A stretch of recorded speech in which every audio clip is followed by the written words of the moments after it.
नमस्कार, capital TV का खास शो सबसे बड़ा सवाल देख रहे हैं आप। मैं हूं आपके साथ पूजा।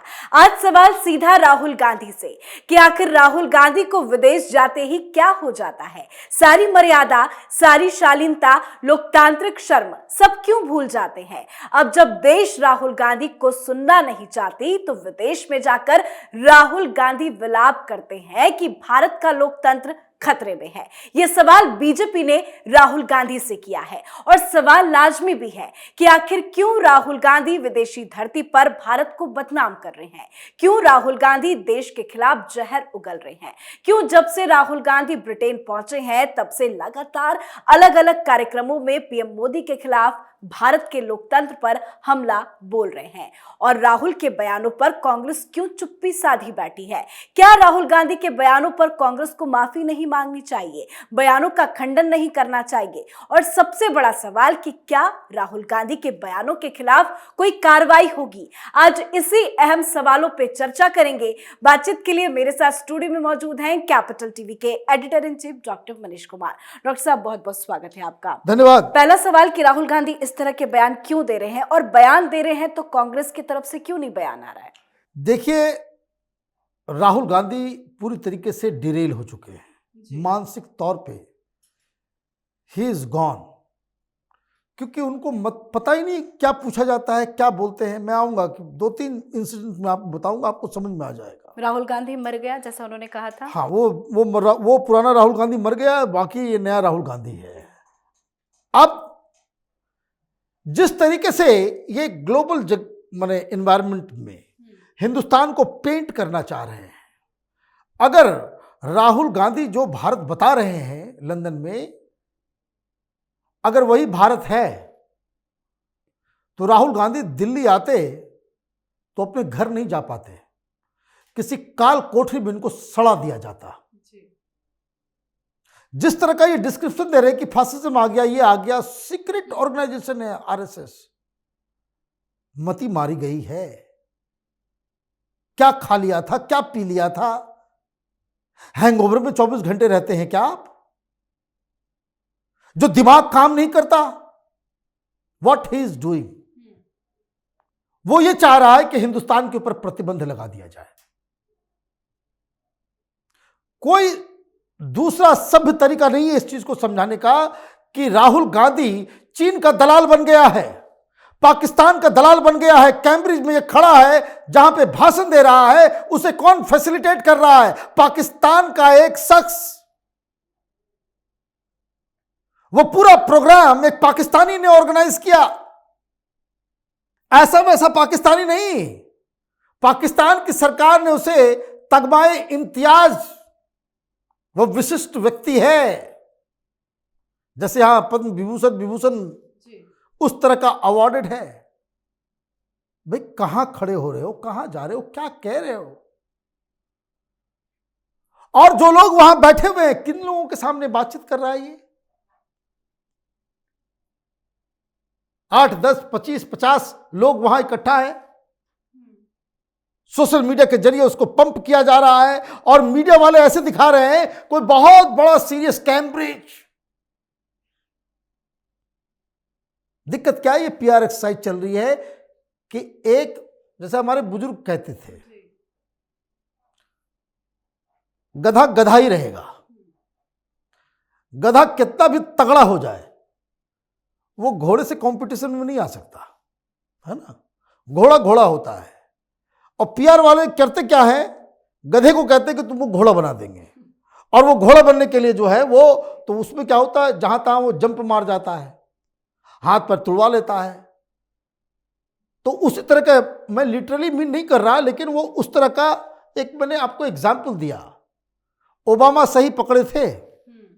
ओबामा ने कहा था कि यह अनगढ़ा व्यक्ति है, यह ऐसा व्यक्ति है कि जिसको कोर्स के बारे में मालूम नहीं होता है और टीचर को इंप्रेस करना चाहता है। आज पूछा गया उससे, वो चैट हाउस के अंदर जो है वो उससे पूछा गया कि आपके पास कह रहे हो कि हिंदुस्तान में सब कुछ खत्म हो गया, डेमोक्रेसी नहीं है, कुछ नहीं है, मोदी सबसे बड़े विलन है, आप अगर आओगे तो क्या फॉरेन पॉलिसी को चेंज करोगे या कुछ फॉरेन पॉलिसी है दिमाग में? तो ये तो ज्ञाता आदमी, ट्रांस में चला गया तुरंत। Unfortunately foreign policy is all about self interest. Unfortunately foreign policy is all about self interest. क्या कहना चाह रहे हो? और उसके बाद फॉरेन पॉलिसी के बारे में एक शब्द नहीं बोल पाया। इधर से उधर, इधर से उधर, इधर से उधर। क्या बोल रहा है, क्या समझा रहा है, खुद समझ में आ रहा है, नहीं आ रहा है। ये व्यक्ति इज अटर नॉनसेंस। ये देश के लिए एक कहते हैं एम्बेरसमेंट है, कांग्रेस पार्टी के लिए एम्बेरसमेंट है।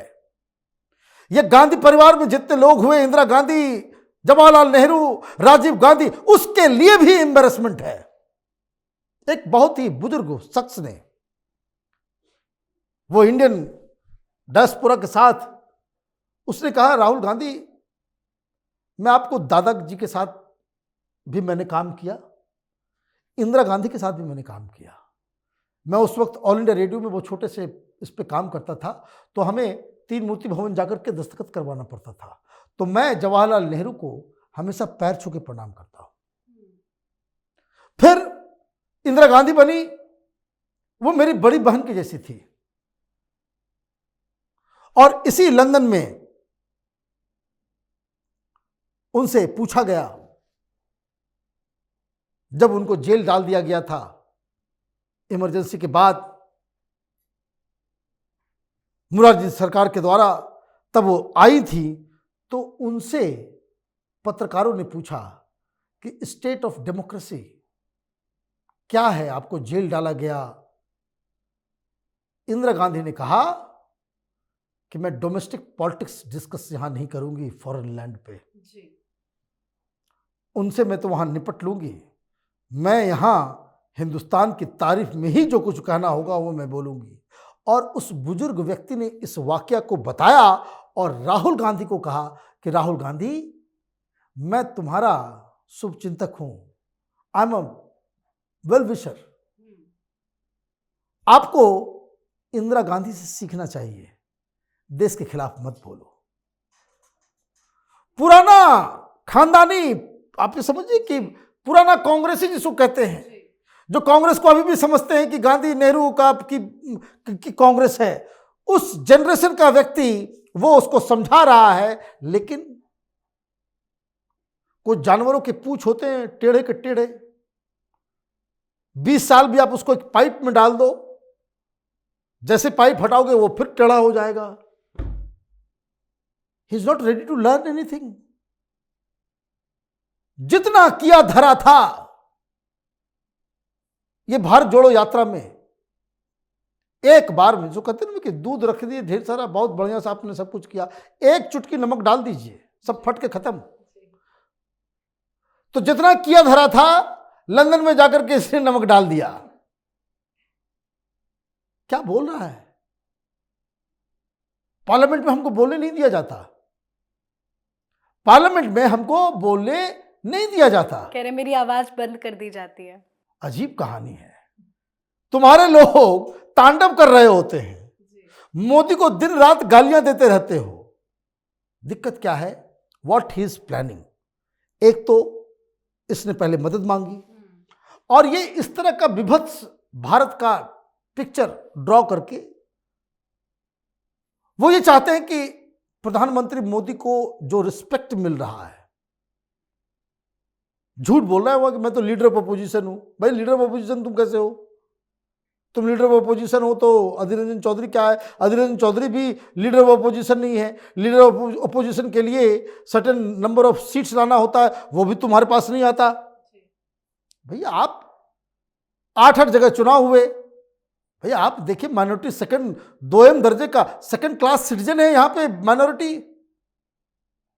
इस बेवकूफ आदमी को कोई समझाएगा कि भारतीय जनता पार्टी की सरकार बन रही है, 3 जगह चुनाव हुए, ये नागालैंड और मेघालय, ये क्रिश्चियन बहुल इलाका है, यहां हिंदू माइनॉरिटी में है, फिर भी वहां बीजेपी को लोग वोट दे रहे। क्यों दे रहे भाई? सरकार कैसे बन रही है? आपको जो मन आएगा सो आप बोलते चले जाओगे। अगर आप ये कह दोगे कि भाई यहां पे 2 मुसलमानों के साथ, क्रिश्चियंस के साथ, सिख के साथ, तो यही तो खालिस्तानी बोल रहा है, यही तो जिहादी सब बोल रहे हैं। यही तो हो रहा है। तो किसके लिए काम कर रहे हो भाई? किसके लिए काम कर रहे हो? एक वीडियो में देख रहा था ट्विटर के ऊपर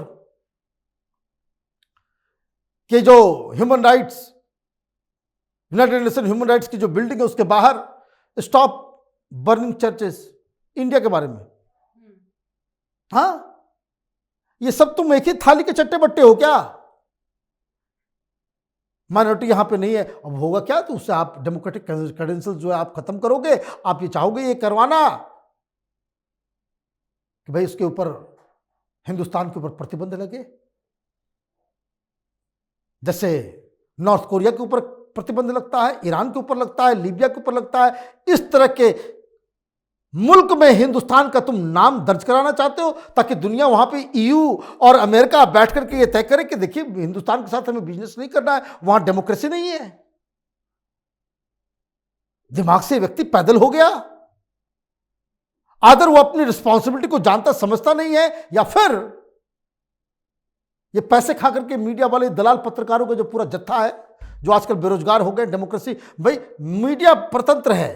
अच्छा, आरएसएस इनको जो है सीक्रेट ऑर्गेनाइजेशन नजर आ रहा है, भाई उसके जैसा विजुअल और माने हर जगह ओमनी प्रेजेंट ऑर्गेनाइजेशन तो हिंदुस्तान में कोई दूसरा नहीं है। मैंने 2 दिन पहले कहा था कि चलो कम से कम इतनी बुद्धि राहुल गांधी को है कि उसने इलेक्शन कमीशन और सुप्रीम कोर्ट का नाम नहीं लिया। अब लगता है कि उसको समझ में आ गया हो कि हमने गलती कर दी। तो आज जो कल जो वीडियो आया उसमें मालूम चल रहा है कि चैट हाउस के अंदर जो वो डिस्कशन कर रहा है उसमें जुडिशरी को भी कहा गया कि जुडिशरी भी आरएसएस के कब्जे में आ गई। So sad. अब इसके हाथ से तो सब कुछ चला गया, और जो दिल्ली में बैठे हुए सब जो लोग एक से एक महानुभाव दलाल पत्रकारों का जत्था है, अब वो ये कंप्लेन करे कि भाई विपक्ष मजबूत होना चाहिए, हिंदुस्तान की डेमोक्रेसी को सर्वाइव करने के लिए मजबूत विपक्ष होना चाहिए। तो भाई ये काम मोदी जी नहीं करेंगे ना। देश में मजबूत विपक्ष चाहिए, काम तो इन्हीं लोगों को करना होगा। अब ऐसे ऐसे महानुभाव, ऐसे ऐसे लोगों को आप खड़ा करके घोड़ा बनाने की कोशिश करोगे तो लात मारेगा ही। ओवर, कांग्रेस पार्टी के लिए 2024 जो है वो द गेम इज ओवर, खत्म हो गया कहानी। जी, बहुत बहुत धन्यवाद बातचीत के लिए। धन्यवाद। तो ब्रिटेन की धरती से राहुल गांधी के बयानों को लेकर देश की सियासत गर्म हो गई है। राहुल गांधी ने 1-2 नहीं बल्कि कई ऐसे बयान दिए जो राहुल गांधी की मानसिकता, सोच पर सवाल खड़े कर रहा है। विदेशी दोस्त, विदेशी एजेंसी या फिर विदेशी चैनल हो, किसी का भी दुरुपयोग करके भारत को बदनाम करने का कोई मौका नहीं छोड़ रहे हैं। ऐसे में राहुल गांधी के खिलाफ कड़ी से कड़ी कार्रवाई की जरूरत है। राहुल गांधी के नफरती बोल पर आप अपनी राय कमेंट करके जरूर लिखें। देखते रहिए कैपिटल टीवी। नमस्कार।